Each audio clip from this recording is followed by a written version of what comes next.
You're standing in a kitchen. The heat is insane. 3 pans are going at once. Someone is plating, someone is shouting, and somewhere behind you a timer is screaming. You move fast, you don't think, you just cook. But then the shift ends. You walk out of that kitchen and someone at a table smiles at you and asks the one question you were never trained for. So what do? You know exactly what you do. You do it 12 hours a day, 6 days a week, with burns on your hands and flour on your shoes. But explaining it in English, clearly, naturally, in a way that actually captures what your life looks like inside that kitchen, that's a completely different skill. Let's build it now. The first thing people want to know is where you sit in the kitchen. Because a kitchen isn't one job. It's a whole world with a clear structure, and in English, there are specific words for every level of that structure. Chef. This is the person in charge. The one who calls the shots, designs the menu, and carries the weight of the whole kitchen on their shoulders. Sous chef. The second in command. Right below the head chef. Running the kitchen when the chef isn't there. Line cook. The engine of the kitchen. Stationed at a specific section, working fast. Executing the menu every single service. Pastry chef. Entirely focused on desserts, bread, and baked goods.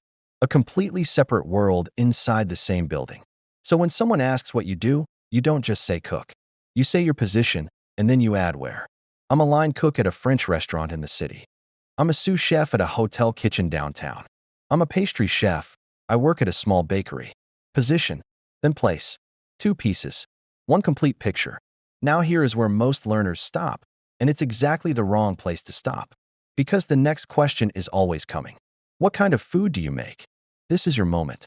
This is where your English either comes alive or goes flat. In English, we describe food with cuisine type, cooking method, and ingredients. Not all 3 every time, but at least one of them, always. Cuisine type tells people the style or origin of the food. I work mainly with Italian cuisine. We do modern Asian fusion. The menu is mostly Mediterranean. Cooking method tells people how the food is actually made. I mostly grill and smoke meat. We do a lot of slow cooking and braising. Everything on the menu is wood-fired. Ingredients tell people what you work with most. I work a lot with fresh seafood. We source everything locally, seasonal vegetables, that kind of thing. I specialize in pastry, so butter and chocolate are basically my whole life. Pick the description that fits your kitchen. Combine 2 if you want to go deeper. The more specific you are, the more real you sound. There's a tense pattern hiding inside this topic that trips up almost every learner. Your daily routine lives in the present simple. Things that happen every shift, every week, every service, always present simple. I start work at 4 in the afternoon. I prep the sauces before service begins. I work the grill station every night. But the second you tell a specific story, a real memory from inside the kitchen, you fall straight into the past simple.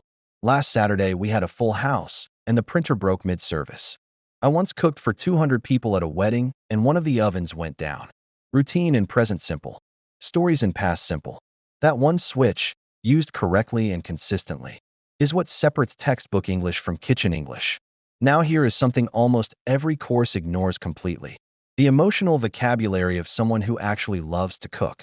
Saying, I enjoy cooking is true, but it's empty. It sounds like something you write on a form, not something you say to a person. Real English goes further. There's nothing like the feeling of a perfect service. When a dish comes together exactly the way you imagined it, that's everything. It's brutal some days, honestly, but I wouldn't trade it. That last one, I wouldn't trade it for words that say more about your relationship with cooking than a full paragraph ever could. Learn that phrase. Use it. Let's put everything together now. Someone asks you, so, what do you do, and what's it actually like? Here is your full natural answer. I'm a sous chef at a small Italian restaurant. Been there about 2 years now. We do handmade pasta, everything from scratch, which I love because you can actually taste the difference. My day usually starts around 3, prep runs until service, and then it's just pure chaos until close. It's physically exhausting, honestly. Long hours, hot kitchen, no weekends. But when a table sends back compliments on a dish you built from nothing, it makes the whole thing worth it. I wouldn't trade it. Read that again. Position, place, cuisine, and method. Daily routine in present simple. One honest feeling at the end that lands like the last note of a song. Build your own version now.